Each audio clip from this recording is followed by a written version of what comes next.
वक्रतुण्डं महाकाय सूर्यकोटिसम्प्रभ निर्विघ्नं कुरु मे देव सर्वकार्येषु सर्वदा। मंगलम भगवान विष्णु मंगलम गरुड़ध्वज मंगलम पुंडरीकाक्ष मंगलाय तनो हरि।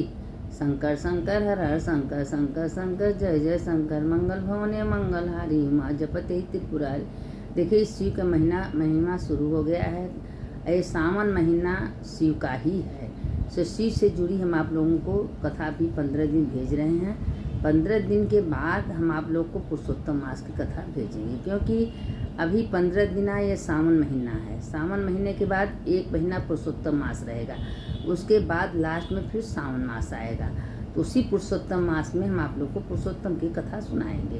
अभी आप लोग सावन की जुड़ी हुई शिव से जुड़ी हुई कथा सुन लीजिए।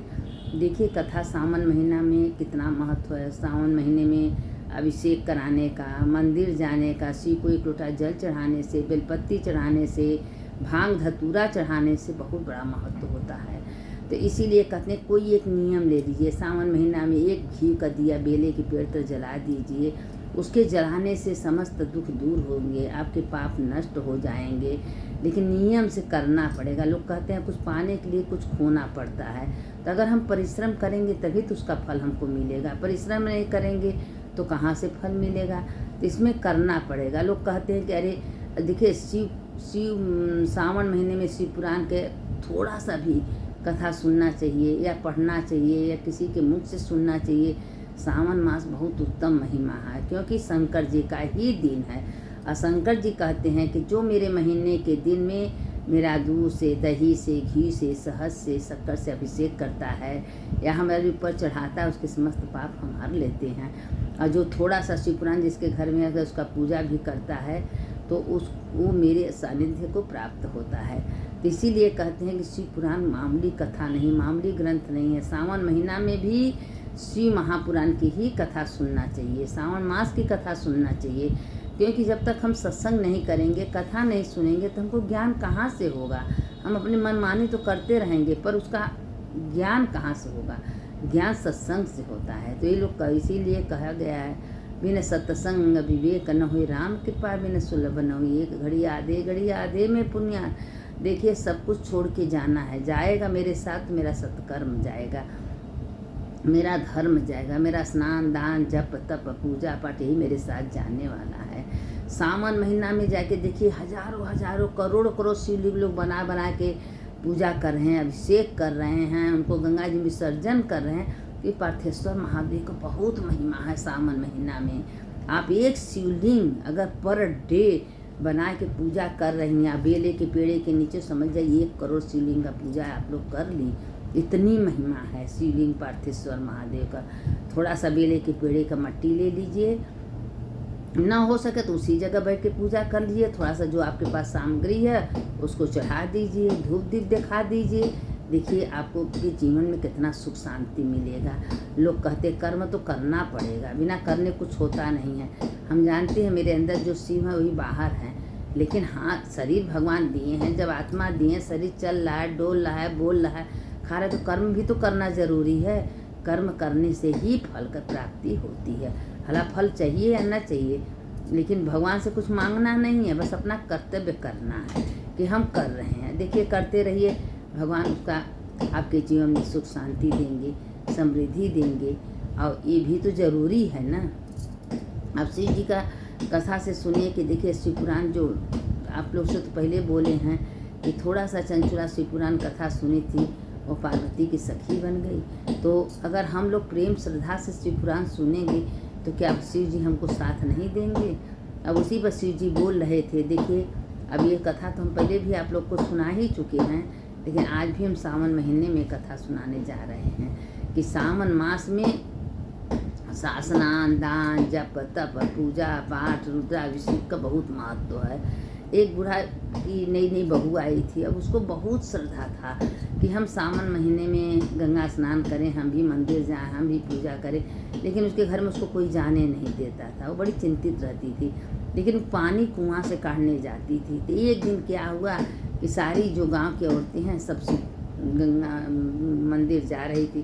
तो पूछी कि बहना आप लोग कहाँ जा रही हैं। तो कहे हम जा रहे हैं मंदिर जा रहे हैं। मंदिर जाके और पूजा करेंगे। तो कहें कि मेरा तो भी बहुत मन है, लेकिन मेरे सासू माँ हमको जाने नहीं दे रहे हैं। तो कहें ठीक है, तुम पानी काढ़ने के बहाने आना, मेरे साथ चलना, हम मेरे सामग्री से पूजा करके चलिए आना, तुम्हारे सासू माँ को पता नहीं चलेगा।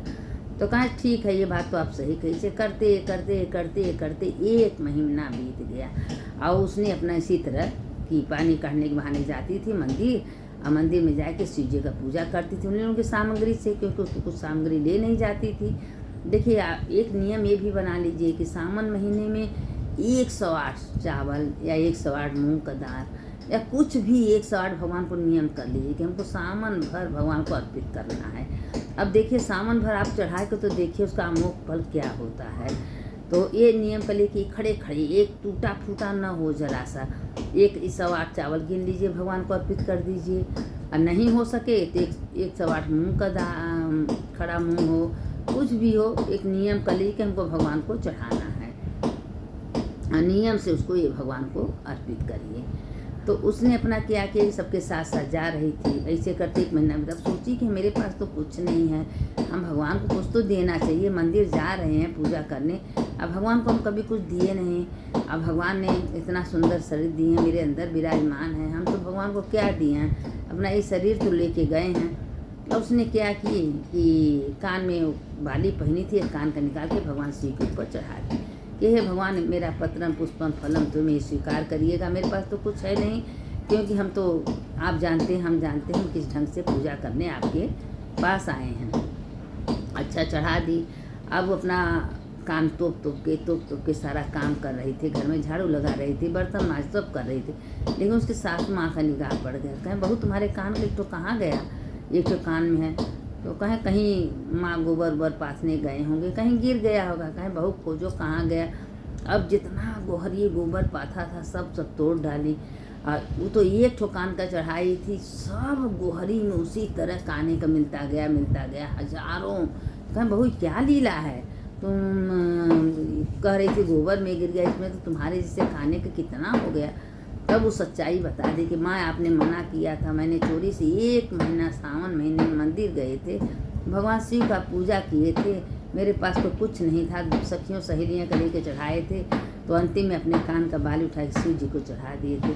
आज एक ठो देखिए माँ हम चढ़ाए थे, अब भोलेनाथ ने हजारों दे दिए। अरे प्रभु वाह, भोलेनाथ आपका करोड़ों करोड़ों बार धन्यवाद।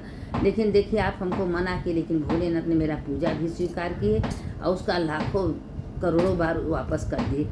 तब उसकी सास की आंखें खुल गई। कहे बहू हम बहुत दुष्ट है, बहुत पापीन है, बहुत गलती कर दिए, वैसा गलती हम खुद से नहीं करेंगे, अगले साल से बहू हम भी चलेंगे तुम्हारे साथ, रोज ही मंदिर हम दोनों पूजा साथ में करें। कहें ठीक है माँ जी। दूसरी बार जब सावन आया तो सास बहू दोनों मंदिर जाने लगी, भगवान शिव का पूजा करने लगी। जो उसके पास रहे धतूरा है, फूल है, पत्ती है। देखिए इस महीने में धतूरा का बहुत महत्व है, धतूरा है, धतूरा का माला है, धतूरा का फूल है, और चावल मूंग सब लगी चढ़ाने भगवान को। और जब भगवान को चढ़ाने लगी तो भोलेनाथ तो खुश हो गए। भोलेनाथ खुश से जब कुछ दिन बीते तो उसको भगवान ने बेटा भी दे दिया, उसको घर द्वार सब कुछ। देखिए भोले भंडारी हमारे हैं, भोले भंडारी हमारे क्या नहीं देते हैं, वो घर में भर भर के देते हैं। बस उनको हम आराधना करना है, उनका हमें पूजा करना है। ठीक है आपके पास समय नहीं, मन तो है ना, मन से पूजा करिए, मन से एकांत में बैठ जाइए, मन से पूजा करिए कि मन से हम बैठे हैं बेल के बेच के नीचे, हम शंकर जी बना रहे हैं, उनको हम सब चढ़ा रहे हैं, करिए। देखिए मन से भगवान बहुत सुनते हैं। मनसा करना बचना पापो हरोरी, मन से कर्म से वचन से हर तरह से पाप होता है। तो इसीलिए मन से भी पूजा कर सकती हैं आप। अगर खाना बना रही हैं, घर में काम कर रही हैं, झाड़ू दे रही हैं, झाड़ू दीजिए, ये भगवान आपके घर दिए हैं, आपके मंदिर में हम झाड़ू लगा रहे हैं, मन से पूजा करिए। मन का पूजा भी भगवान आपका स्वीकार करेंगे। अब ये तो सावन महीने का शिव जी बता रहे थे कि देखिए कैसे भगवान उसका वापस किए। और उसके बाद जब दोनों सावन महीने का पूरा हो गया, गणेश जी का पूजा की, कार्तिक शंकर जी के पूरे परिवार का, तो अब सास बहू दोनों शिव पुराण जाने, शिव कथा में जाने लगी। अब शिव पुराण में जहाँ होता था वहाँ जाने लगी, 1 अध्याय रोज जीना शिव पुराण सुनने लगी। अब सुनते सुनते सुनते सुनते बूढ़ा इतना तरलीन हो गई कि बिना कथा से बूढ़ा को रहाइश न हो। जहाँ कथा वहाँ भागी जा। भागते भागते एक दिन अंतिम में जब बूढ़ा का पूरी समय उम्र बीत गई, शिव जी उनको खुद लेने आए कि तुम मेरे कथा में आई हो, तुम मेरे कथा में चल के आई, मेरा कथा सुनी हो, मेरे मंदिर गई हो, मैं हमको भांग फूल धतूरा चढ़ाई हो, हम जो मेरा थोड़ा सा हमको देता है तो उसको हम करोड़ों बार वापस कर देते हैं। किसी का हम रखते नहीं। हम कहते हैं ना कि लोग कहते हैं भगवान फलाने को इतना दिए, उनको इतना, किसी को भगवान देते नहीं, अपना ही कर्मानुसार हमको मिलता है। ये जन्म का नहीं मिलता है, बहुतों जन्म के मिलता है। 84 लाख जोइन के बाद पता न कौन जन्म में कौन आदमी पाप किया है, पुण्य किया है, अच्छा किया, बुरा किया, उसी का कर्म हमको मिलता है। कभी किसी का दोषारोपण नहीं करना चाहिए। बस भगवान से कहना चाहिए हे भगवान, जो कुछ हमको मिल रहा है मेरे ही कर्मानुसार हमको मिल रहा है। अब भगवान कम दिए हैं, भगवान का धन्यवाद करना चाहिए। हे भोलेनाथ, आपने हमको रहने का घर दिए हैं, खाने को दे रहे हैं, पीने को दे रहे हैं, पहनने को कपड़ा दे रहे हैं, सब कुछ तो आपने दिया है। आप हमको क्या कमी दिए हैं भगवान? आप तो हमको करोड़ों सब कुछ दिए हैं। यह किराया का घर है, किराया का शरीर है। देखिए, मान के चलिए, कहीं भी आप 15 दिन 20 दिन जाती हैं, पैसा पूरा हो जाए तो घर आती। इसी तरह ये अवधि है, किसी का 40, किसी का 20, किसी का 50, किसी का 70, किसी का 80। हम लोग का अवधि है। जिस दिन तक अवधि रहेगा पृथ्वी पर रहेंगे, जिस दिन पूरा हो जाएगा उस दिन की एक क्षण नहीं रोक सकती। 10 मिनट के लिए अगर आप मांगेंगे तो भगवान समय नहीं देंगे। किस समय, किस घड़ी, किस समय इस शरीर का अंत हो जाएगा पता भी नहीं चलेगा।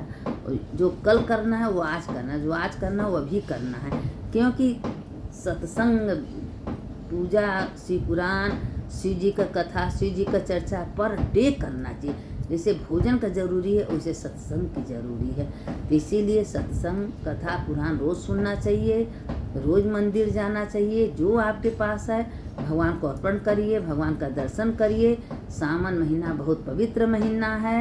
एक दिया बेले के पेड़ में जरूर जलाइए, इससे आपके घर का दुख दरिद्र दूर हो जाएंगे। शाम के प्रदोष के साल में एक दिया हो सके तो 2 दिया दरवाजे पर भी जलाना चाहिए।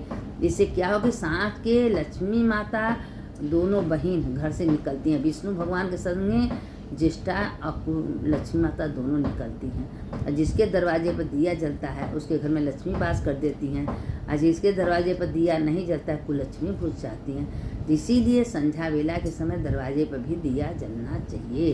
और उसके बाद पूजा वूजा करने के बाद अभिषेक करना चाहिए। जल आपके पास कुछ नहीं, सादा जल ले लीजिए। जल से तो भोलेनाथ बहुत ही खुश हो जाते हैं। अपन जल से अभिषेक करिए, लेकिन हाँ करना चाहिए। नहीं कुछ आ रहा है, ओम नमः शिवाय, ओम नमः शिवाय, ओम नमः शिवाय, श्री शिवाय नमस्तुभ्यम, नमः शिवाय, जो आपको पास मंत्र हो उसी मंत्र से अभिषेक करो। अब भगवान का पूजन करो। इस सावन महीना में भगवान का जितना नाम लेंगी, जितना नाम से उठेंगी बैठेंगी, उतना आपका पाप क्षीण होगा और धर्म बढ़ेगा। किसी का निंदा, किसी का चुगली, किसी का बुराई मत करिए। अगर किसी का निंदा बुराई कर रही हैं तो अपन धर्म दे रही हैं और उसका पाप ले रही हैं। आपका धर्म सारा खत्म हो जाएगा और उसका पाप आपके ऊपर आ जाएगा। तो इसलिए किसी का बुराई निंदा मत करिए। ये सावन महीना है, भोलेनाथ का दिन है, पार्वती माता का दिन है। हमेशा भोलेनाथ पार्वती माता पृथ्वी के देवता हैं। वो 24 घंटा देखते रहते हैं कि आप सवेरे से संध्या तक क्या की, कितना कथा सुनी, कितना पुराण सुनी, कितना सत्र कर्म की, कितना मेरा नाम ली। कोई ज़रूरी नहीं है कि मंदिर में बैठ के ही पूजा होता है। 24 घंटा आपका पूजा होगा। बस भगवान को एक श्रद्धा से, विश्वास से उनको धारण करें कि भगवान आपने सब करवा रहे हैं। कहते हैं कि ये शिव रूप शरीर है ना, आज ये शरीर जब चल रहा है, डोल रहा है, बोला तो क्योंकि इसमें शिव है। शिव है तो शरीर चल रहा है। मेरे अंदर आत्मा में कौन आत्मा है, तो आत्मा है तो इस शरीर चल रहा है, डोल। जिस दिन निकल जाएगा शरीर चलेगा, इसको अपना हमाएंगी, इसका सेवा करेंगे, नहीं न करेंगे तो सब तो पूजा है। इस मंदिर को नहवा रही हैं, इस मंदिर को सजा रही हैं, इस मंदिर को खिला रही हैं, जो कुछ कर रही है तो सेवा है ना। तो बस इस सेवा भाव का जान के आप लोग करते रहिए। सावन भर पूरा कथा सुनते रहिए, शिव चर्चा सुनते रहिए, शिव पुराण सुनते रहिए। कहते हैं एक घड़ी आधे घड़ी, आधे में पुण्य। तो एक घड़ी का महत्व है। हम तो 10 मिनट 20 मिनट 15 मिनट का कथा आप लोग को भेजते हैं, तो उसको आप लोग सुनिए। अभी 15 दिनों तक सावन महीना का कथा, शिव पुराण की कथा सुन लीजिए। उसके बाद हम 1 महीना पुरुषोत्तम मास का कथा आप लोग को सुनाएंगे, क्योंकि पुरुषोत्तम मास का कथा अभी तक आप लोग सुनी नहीं होंगी कि पुरुषोत्तम मास कैसे बना। उसको मन मास नहीं कहते हैं। भगवान 1 महीना सबके लिए देते हैं कि मेरे महीना में जो स्नान दान जप तप पूजा पाठ करेगा उसका हजारों हजारों गुना कितना महत्व होता है। तो ये हम अमावस्या के सवेरे से हम आपको कथा सुनाएंगे। जब आप लोग अमावस्या के बिहान भर से पूर्णिमा, अमावस्या के बिहान से पूर्णिमा तक 1 महीना पुरुषोत्तम महीना का जब कथा सुन लेंगे तो आप लोग को समझ में आएगा कि वो पुरुषोत्तम मास का क्या महत्व है, क्या लीला है। ये कथा सुनने की कितनी बड़ी महत्व है, मात्र कथा सुनने मात्र से। तो इसका कथा हम 15 दिन बाद भेजेंगे। अभी तो हम श्रावण मास का 80 पुराण का कथा भेजेंगे। 15 दिन सुन लीजिए, क्योंकि कथा तो देखिए कथा का कोई और अंत नहीं है, बहुत है। बड़े बड़े वेद व्यास बहुत लोग कथा सुना रहे हैं, वही कथा बार बार सुनाते हैं। देखिए क्या शिवपुराण का दूसरा थोड़ी ना खोज के लाते हैं, वही बार बार सुनाएंगे, बार बार सुनाएंगे। कोई भी पंडित हैं शिवपुराण जहाँ जहाँ जाएंगे वही कथा बार बार सुनाएंगे, वही कथा। लेकिन सुनने का बार बार महत्व है, क्योंकि मेरे अंदर आत्मा से पाप नष्ट होता, सुनना चाहिए। भले वही कथा है तो क्या, हमको बार बार सुनना चाहिए। जो सुनता है सुनाता है दोनों का जय होता है। शंकर शंकर हर हर शंकर शंकर शंकर जय जय शंकर मंगल भवने मंगल हारी उमा जपत यही त्रिपुरा। सुनने वाले की जय, सुनाने वाले की जय। हर हर महादेव, घर घर महादेव।